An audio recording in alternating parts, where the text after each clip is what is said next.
अस्सलाम वालेकुम स्टूडेंट्स। आज की इस वीडियो में हम क्लास 10 की फ़िज़िक्स का आगाज़ यूनिट नंबर 10 से करेंगे, जो कि क्लास 10 का पहला चैप्टर भी है, जनरल वेव प्रॉपर्टीज़। वैसे तो ये चैप्टर स्टार्ट है वेव के टॉपिक से, लेकिन मैं एसएचएम के टॉपिक से स्टार्ट करूँगी क्योंकि आपको वेव समझने से पहले एसएचएम के बारे में पता होना चाहिए।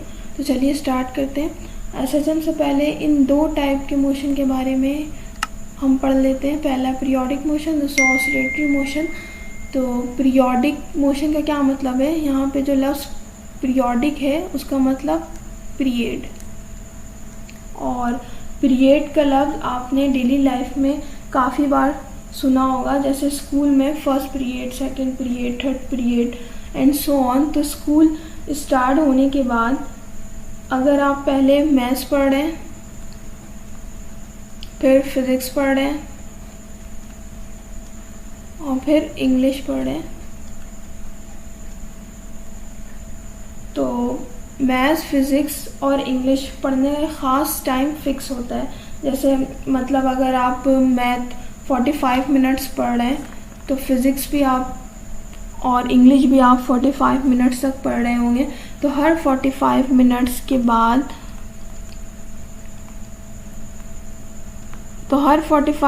के बाद आपके जो पढ़ने का अमल है वो दोबारा से शुरू हो रहा है। तो आप इसको क्या कह रहे हैं, पीरियड। पीरियड का मतलब किसी ख़ास वक्फे के बाद उस काम का दोहराना।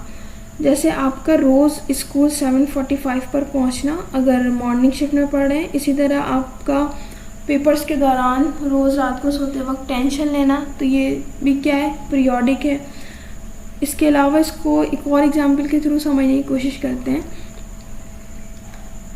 जैसे ये हमारा स्टार्टिंग पॉइंट है और यहाँ पर एक स्पाइडर है और इसके थोड़ा से ऊंचाई पर यहाँ पर हमने एक इंसेक्ट को कंसीडर कर लिया। अब ये जो मकड़ी है वो इंसेक्ट तक पहुँचती है, मीन्स कि अपने टारगेट तक ऊपर पहुँचती है, और ऊपर पहुँचने के लिए टाइम जो ले रही है वो 1 सेकेंड ले रही है। लेकिन जैसे वो इंसेक्ट तक के करीब पहुँचती है, वो इंसेक्ट जो है वो उड़ जाता है और वापस से फिर ये स्पाइडर अपनी पोजीशन पर आता है, और फिर भी नीचे आने के लिए वो टाइम क्या ले रहा है, 1 सेकेंड।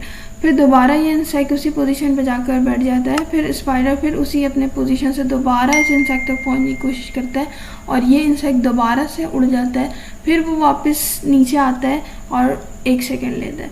तो हर 1 सेकेंड के बाद वो क्या कर रहा है, वो अपनी मोशन को रिपीट कर रही है वो स्पाइडर। तो ये ऐसी मोशन क्या कहलाएगी, पीरियोडिक।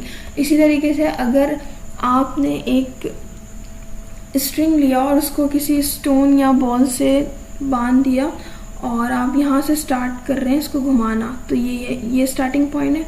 आप पूरा एक चक्कर लगाते हैं और ये एक चक्कर लगाने में आप टाइम फॉर एग्जांपल ले रहे हैं 2 सेकेंड। फिर दोबारा आप इसको घुमाना शुरू करते हैं और वो दोबारा अपनी पोजीशन पर आता है 4 सेकेंड में। मतलब एक चक्कर काटा है 2 सेकेंड में, फिर दूसरा चक्कर काट रहा है 4 सेकेंड में, फिर इसी तीसरा चक्कर काट रहा है 6 सेकेंड में। तो ये हर 2 सेकेंड के बाद अपने पाथ या अपनी मोशन को क्या कर रहा है, रिपीट कर रहा है। तो ऐसी मोशन क्या कहलाएगी, पीरियोडिक। अब डेफिनेशन पढ़ लेते हैं कि any motion that repeat itself after a regular interval of time. तो ऐसी कोई भी मोशन जो एक ख़ास वक्फे के बाद अपने आप को रिपीट करे तो वो क्या कहलाएगी, पीरियोडिक मोशन कहलाएगी। अब हम देख लेते हैं ऑसिलेटरी मोशन। तो ऑसिलेटरी मोशन क्या है कि ऑसिलेटरी मोशन में आप इसको वाइब्रेशनल मोशन भी कहते हैं। तो ऐसी मोशन जो पीरियोडिक होने के साथ साथ टू एंड फ्रो मोशन भी हो, एक फिक्स पोजीशन के अबाउट, तो ऐसी मोशन कहलाएगी ऑसिलेटरी मोशन। जैसे ये पेंडुलम है, अगर आप इस पेंडुलम को, या मीन पोजीशन है, यहाँ पर पेंडुलम हिल रहा नहीं है, तो मतलब इसमें जितनी भी फोर्स लग रही है वो फोर्सेस का सम सारा 0 है, तो ये मीन पोजीशन है। अगर आप इस पेंडुलम को उठाकर यहाँ पर लेकर आए तो जाहिर सी बात है यहाँ पर रुकेगी नहीं, बल्कि इस फिक्स पोजीशन के अबाउट आगे जाएगी, फिर पीछे आएगी, फिर आगे जाएगी, फिर पीछे आएगी। तो ये मोशन तो है टू एंड फ्रो और साथ साथ क्या है, पीरियोडिक भी है। तो ऐसी मोशन क्या कहलाएगी, ऑसिलेटरी मोशन। इसके अलावा ऑसिलेटरी मोशन की एक और एग्जाम्पल है ये स्विंग झूला। तो ये बच्ची अगर झूले में बैठी है तो यहाँ पर स्टार्टिंग पॉइंट होगा इसका, इसको किसी ने पुश किया होगा तो ये आगे गई, फिर पीछे आएगी, फिर आगे जाएगी, फिर तो ये क्या टू एंड फ्रो मोशन है, प्लस पीरियोडिक भी है। इसी तरीके से जो स्ट्रिंग होती है गिटार की, तो गिटार आप बजते हुए देखा होगा कि ये जो स्ट्रिंग है ये वाइब्रेट करती है एक फिक्स पोजीशन के बाद, तो टू एंड फ्रो मोशन है और साथ साथ ये पीरियोडिक भी है, तो ये क्या कहलाएगी, ऑसिलेटरी मोशन कहलाएगी। अब हम ऑसिलेटरी मोशन से रिलेटेड कुछ इंपॉर्टेंट टर्म्स को डिस्कस कर लेते हैं।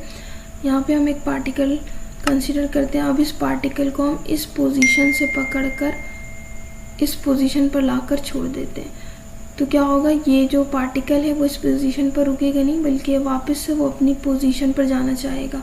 अब हम इस पार्टिकल को अगर इस तरफ भी लाकर छोड़ देते हैं तो वो फिर भी यहाँ पे नहीं रुकेगा, बल्कि वो वापस से अपनी पोजीशन पर आना चाहेगा।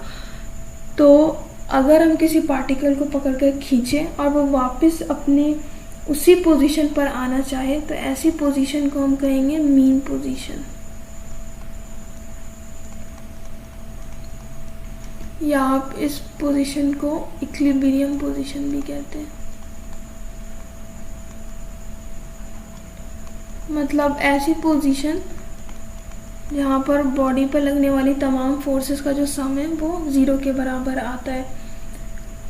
और ये वाली जो पोजीशन है जहाँ पे हमने पार्टिकल को पकड़कर खींचकर जो छोड़ दिया है, ये वाली जो पोजीशन है, ये पोजीशन कहलाएगी एक्सट्रीम पोजीशन।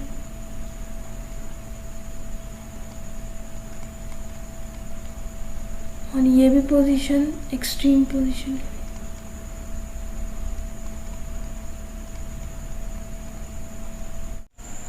हम एक और एग्जाम्पल कंसिडर करते हैं। हम यहाँ पर एक बॉल कंसिडर कर रहे हैं और इसके सेंटर पर हम एक बॉल को लाकर रख देते हैं। अब इस बॉल को हम यहाँ इस सेंटर की पोजीशन से उठाकर इस पोजीशन पर लेकर आए, तो आपको पता है ये बॉल यहाँ पर रुकेगी नहीं, बल्कि वापस से वो इस बॉल के सेंटर पर आना चाहेगी, वापस अपने मीन पोजीशन पर आना चाहेगी।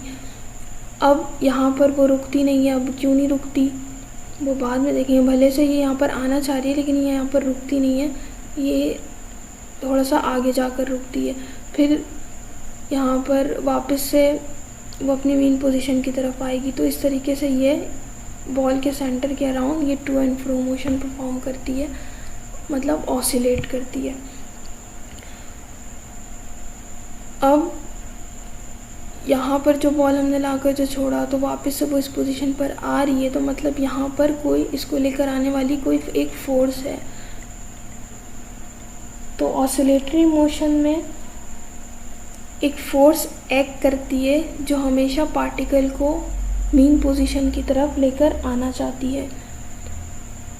तो अब ये फोर्स की इक्वेशन या फिर जनरल जो इक्वेशन है ऑसिलेटरी मोशन की, वो ये होती है कि F = -kx⁴n। अब इधर जो n है वो ऑड नंबर होना चाहिए, मीन्स कि n की वैल्यू 1 हो, 3 हो, 5 हो, 7 हो एंड सो ऑन। ये n की वैल्यू इस वजह से ऑड नंबर होनी चाहिए क्योंकि अभी जो इक्वेशन है वो ये कह रही है कि जो फोर्स है वो डायरेक्टली रिलेट तो कर रही है डिस्प्लेसमेंट से, मतलब x से, लेकिन इसकी जो डायरेक्शन है वो क्या होनी चाहिए, अपोजिट होनी चाहिए। ये नेगेटिव साइन डायरेक्शन को इंडिकेट कर रहा है कि फोर्स और x की जो डायरेक्शन है वो नेगेटिव होनी चाहिए। तो अगर तो हम n की जगह अगर कोई इवन नंबर पुट कर देते हैं, अगर n इवन होगा, जैसे फॉर एग्जांपल हम n की जगह हम पुट कर देते हैं 2, ये इवन नंबर है, तो फिर इक्वेशन पे क्या इफ़ेक्ट पड़ेगा कि अगर हम x की वैल्यू नेगेटिव लें तो ये क्या कर देगा, इसको पॉजिटिव बना देगा। अगर हम x की वैल्यू फॉर एग्जांपल -1 लेते हैं, तो अगर हम -1 का स्क्वायर निकालेंगे तो वापस से हमारे पास 1 आ जाएगा। ये नेगेटिव वैल्यूज़ 2 की वजह से पॉजिटिव बन जाएगी। तो f की वैल्यू आपके पास क्या आ गई, नेगेटिव आ गई। तो क्या ये इक्वेशन को सेटिस्फाई कर रही है, मतलब अगर आप x नेगेटिव पुट कर रहे हैं तो अब फोर्स भी क्या आ रही है, नेगेटिव आ रही है, तो ये इक्वेशन सेटिस्फाई नहीं हो रही। हाँ, उस सूरत में हो जाएगी कि अगर आप x को पॉजिटिव ले रहे हैं तो f की वैल्यू क्या आएगी, नेगेटिव आएगी। लेकिन हमें दोनों सूरतों में देखना है। तो यहाँ पर ये जब x नेगेटिव हो रहा है तो फिर f भी क्या हो रही है, नेगेटिव हो रही है। अगर हम पावर क्या रखें, इवन नंबर रखें, तो इस वजह से हम यहाँ पे पावर क्या रखेंगे, ऑड नंबर रखेंगे। अच्छा, अब हम इस इक्वेशन में 1 बाय 1 इस ऑड नंबर को अगर हम पुट करें शुरू के ऑड नंबर को, तो ये इक्वेशन कुछ इस तरीके से बनेगी। अगर हम n की जगह पहला ऑड नंबर रखते हैं, मीन्स 1 रखते हैं, तो ये इक्वेशन क्या आ जाएगी आपके पास, f equal to minus kx। फिर हम n की जगह 3 पुट करें तो ये इक्वेशन क्या बनेगी, माइनस kx n की पावर क्यूब। इस तरीके से अगर हम पावर 5 रखें तो kx की पावर क्या हो जाएगी, 5 हो जाएगी। अब ये जो मैंने 3 इक्वेशन लिखी है ऑड नंबर का इस्तेमाल करके, तो सबसे जो सिंपल है इक्वेशन है वो कौन सी इक्वेशन है, f equal to minus kx। ये क्या है, सिंपल इक्वेशन है। अब यहीं से SHM की शुरुआत होती है। असल में ये जो इक्वेशन है वो SHM की इक्वेशन है, और SHM का जो फुल एब्रीविएशन है वो क्या होता है, simple, S for simple, H for harmonic और M मोशन। ठीक है, तो ये जो f equal to minus kx है वो सिंपल हार्मोनिक मोशन की इक्वेशन है। अब ये तो समझ में आ गया, ये सिंपल है। अब हार्मोनिक, हार्मोनिक का मतलब पीरियोडिक। अब पीरियोडिक के अंदर ही आपके पास ऑसिलेटरी आ जाती है, ऑसिलेटरी मोशन आ जाती है। तो ये जो SHM है वो क्या है, ये सिंपलेस्ट और स्पेशल टाइप है ऑसिलेटरी मोशन की। अच्छा, सिंपल का मतलब यहाँ पर करीब करीब स्ट्रेट लाइन भी होता है, मतलब ऐसी इक्वेशन जो करीब करीब किस में हो, स्ट्रेट लाइन में हो, तो वो SHM कहलाती है। अब एग्जांपल के तौर पर मतलब SHM आप कहाँ कहाँ ऑब्जर्व कर सकते हैं, जैसे स्प्रिंग मास सिस्टम में, सिंपल पेंडुलम में अगर आप ऑसिलेशन स्मॉल दे रहे हैं तो, और बॉल सिस्टम में SHM पाई जाती है। अब हम SHM को स्प्रिंग मास सिस्टम में देखने जा रहे हैं। हमने एक स्प्रिंग कंसीडर किया है जिसको एक ब्लॉक से अटैच करवा दिया जिसका मास m है। अभी ये स्प्रिंग मास सिस्टम है रिलैक्स मूड में, मीन्स के x की वैल्यू यहाँ पे क्या है, 0 है। अब हमने क्या किया है, इसको एक्सट्रीम पोजीशन पर ब्लॉक को लेकर आकर छोड़ रहे हैं, जहाँ पर जो ये डिस्प्लेसमेंट है वो x के बराबर है, और जो स्प्रिंग मास सिस्टम है वो एक्सटेंडेड मूड में चली गई है। अब जैसे ही हम यहाँ से एक्सटर्नल फोर्स हटाएंगे, वैसे एक फोर्स यहाँ पर एक्ट करेगी जो उसको मीन पोजीशन की तरफ लेकर आना चाहेगी। चूँकि ये मीन पोजीशन पर आकर ये ब्लॉक रुकेगा नहीं, क्योंकि ये वेलोसिटी गेन कर चुका होगा, तो वापस से ये दूसरी एक्सट्रीम पोजीशन की तरफ जाएगी, जो कि इसका मीन पोजीशन से जो एक्सट्रीम पोजीशन तक का फासला है वो है -x है। तो अब ये कंप्रेस मोड में चली गई। तो अब ये इसी तरीके से ये to and fro motion perform करेगी जब तक इसमें एनर्जी का कोई लॉस नहीं हो रहा।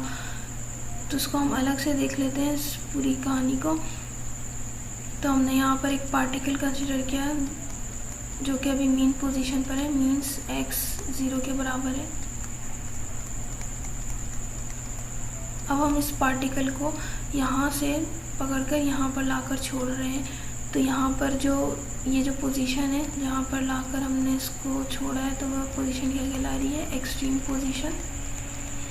अब जब हम इस पार्टिकल को यहाँ पर लाकर छोड़ेंगे तो यहाँ पर एक लम्हे के लिए यहाँ पे वेलोसिटी क्या हो जाएगी, 0 के बराबर हो जाएगी। अब यहाँ पर एक फोर्स एक्ट करना स्टार्ट करेगी जो उसको मीन पोजीशन की तरफ लेकर आना चाहेगी। तो जब फोर्स है तो जाहिर सी बात है यहाँ पे एक्सेलरेशन भी प्रोड्यूस हो जाएगी। तो क्योंकि आपको पता है जब बॉडी को डिसलेरेट करना हो तो फोर्स लगानी पड़ती है। तो जब फोर्स है तो यहाँ पर एक्सेलरेशन भी होगा। तो यहाँ पे जो एक्सेलरेशन की डायरेक्शन है वो टूवर्ड्स द मीन पोजीशन है। अब यहाँ से यहाँ पर आने तक वेलोसिटी के साथ क्या होगा कि वेलोसिटी जो है वो बढ़ना स्टार्ट हो जाएगी। अब वेलोसिटी बढ़ते बढ़ते यहाँ पर आकर क्या हो जाएगी, मैक्सिमम हो जाएगी। अब जो कि यहाँ पे वेलोसिटी मैक्सिमम हो गई है तो यहाँ पर ये पार्टिकल रुकेगा नहीं बल्कि एक दूसरे एक्सट्रीम पोजीशन पर चला जाएगा, और ये यहाँ पर एक्सट्रीम पोजीशन पर आकर रुकेगा एक लम्हे के लिए। तो यहाँ पर वेलोसिटी क्या होगी, 0 के बराबर हो जाएगी। अब अगर हम इस जर्नी को देखें तो यहाँ से यहाँ आने तक वेलोसिटी क्या हो रही है, डिक्रीज़ हो रही है। लेकिन जैसे ही ये पार्टिकल मीन पोजीशन से दूर जा रहा है तो वैसे ही यहाँ पर एक फोर्स एक्ट कर रही है जो वापस से इसको मीन पोजीशन की तरफ लाना चाह रही है। तो मीन्स कि यहाँ पे एक्सेलरेशन की डायरेक्शन क्या है, टुवर्ड्स द मीन पोजीशन।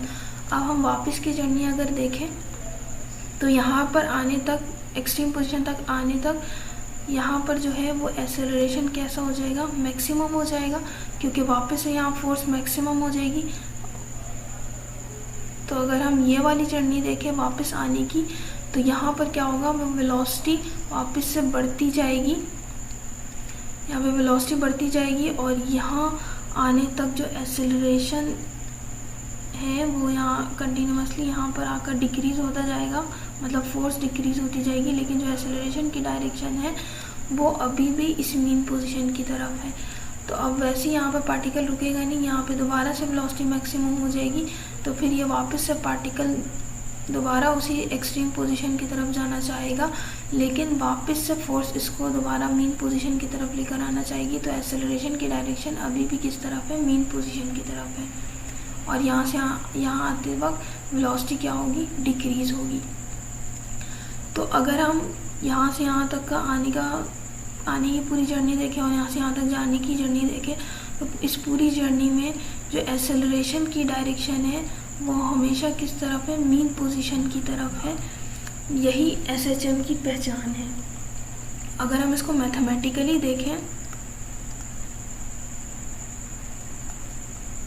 इस पूरी सिनेरियो को अगर हम मैथमेटिकली देखें तो हम इसको कैसे प्रूफ करेंगे, हम वही इक्वेशन यूज़ करेंगे जो हम एसएचएम की कह रहे थे कि F equal to minus k x. अब F है, F according to Newton second law of motion, F की जगह हम क्या लिख सकते हैं, ma लिख सकते हैं। तो F की जगह हमने लिख दिया ma और ये माइनस के एक्स। अब a को यहीं पर छोड़ दिया, m को उस तरफ शिफ्ट कर दिया, तो ये k के साथ डिवाइड में आ जाएगा और ये x अपनी जगह। अब ये जो k और m है, k यहाँ पर क्या है, स्प्रिंग कांस्टेंट है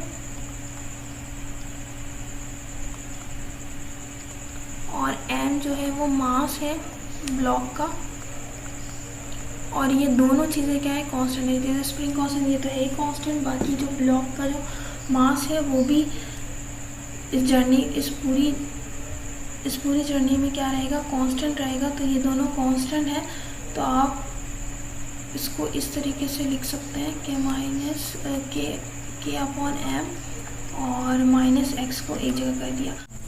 अब हम इज इक्वल टू और के अपॉन एम की जगह साइन ऑफ प्रोपोर्शनैलिटी लगा सकते हैं। ये अगर हम रिवर्स ऑर्डर में जाए तो हम यही करते हैं, साइन ऑफ प्रोपोर्शनैलिटी हटाते हैं तो इक्वल टू लगाते हैं और कांस्टेंट लगाते हैं। तो ये जो हमारे पास रिलेशन आई है, ये रिलेशन है एसएचएम की पहचान है कि इसमें जो है वो ये रिलेशन हमें ये बता रहा है कि एक्सेलरेशन की जो डायरेक्शन है वो हमेशा मीन पोजीशन की तरफ होगी और जो एक्सेलरेशन है वो डायरेक्टली रिलेशन रखेगा डिस्प्लेसमेंट के साथ। तो अब हम एसएचएम की डेफिनेशन सही तरीके से डिफाइन करते हैं कि एसएचएम होता क्या है। तो एसएचएम एक स्पेशल और सिंपल टाइप है ऑसिलेटरी मोशन की, जहाँ पर जो एक्सेलरेशन है बॉडी की वो हमेशा मीन पोजीशन की तरफ रहती है और डायरेक्टली प्रोपोर्शनल होती है डिस्प्लेसमेंट के, अगर हम डिस्प्लेसमेंट मीन पोजीशन से मेजर कर रहे हैं। तो आज की वीडियो के लिए इतना ही। अब हम एसएचएम को सिंपल पेंडुलम में डिस्कस करेंगे।